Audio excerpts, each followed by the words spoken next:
मेरा प्रश्न है कि पाप कौन करता है, शरीर या आत्मा? अगर शरीर, तो इस देह का क्रम हम अगले जन्म में क्यों भोगते हैं? तीन शरीर है।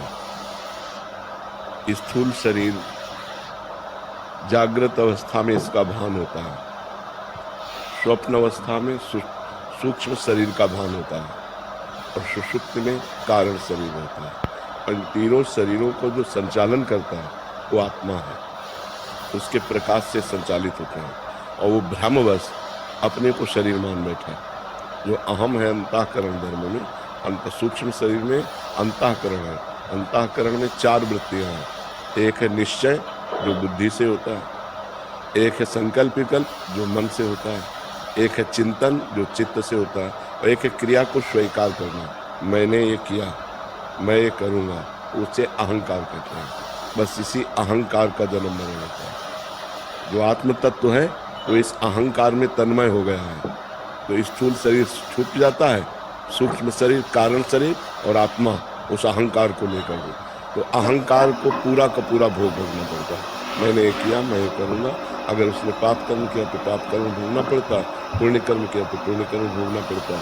अब पाप कर्म किया तो सूक्ष्म शरीर, कारण शरीर, आत्म तत्व नरक पहुंचा जाकर उसको वहाँ यातना देह मिली। अब वहाँ नाना प्रकार की पीड़ाएं भोगता, मरना तो है नहीं।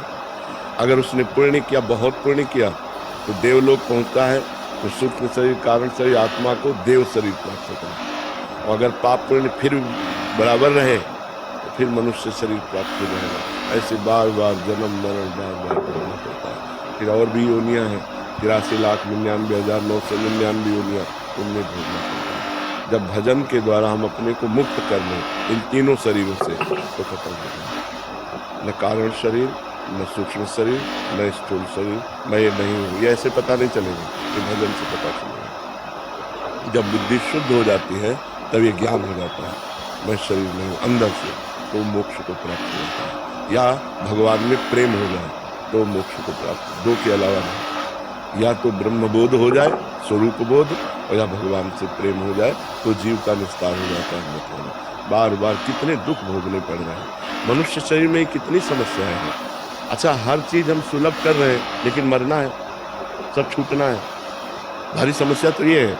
मेहनत करके मकान तैयार कर रहे हैं, बैंक बैलेंस कर रहे हैं, पत्नी पुत्र परिवार सजा रहे हैं, और 1 मिनट में उजड़ गया। 1 मिनट में एक्सीडेंट हुआ, पूरा परिवार मर गया, या अपना शरीर छूट गया। क्या हाथ लगा? कुछ हाथ नहीं लगा। बड़ा धोखा है। इसलिए नाम जप कर ले, वही सार्थक है। जो भगवान का सुमिरन है वही साथ जाने वाला है, अन्यथा यहाँ सब कुछ छूट जाएगा, सब कुछ छूट जाएगा। बुद्धिमान वही है जो भजन कर ले, अध्यात्म में चल ले। अगर अध्यात्म में नहीं चला तो व्यर्थ जीवन चला जाता है। मान लो खूब कमाई की, लेकिन सब कुछ यही रह गया ना। अब पीछे जन्म में आपका क्या क्या था, आपको कुछ पता है क्या? कोई हेल्प है क्या पीछे जन्म की?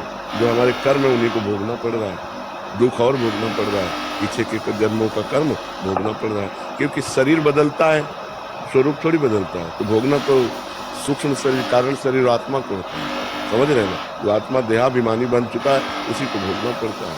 अहंकार विमूढ़ आत्मा करता हमिति मन्यते, मैं करता हूँ तो कर्ता को भोगना पड़ता है। इसलिए नाम जप करो, खुद नाम जप करो। आशुतोष, मैं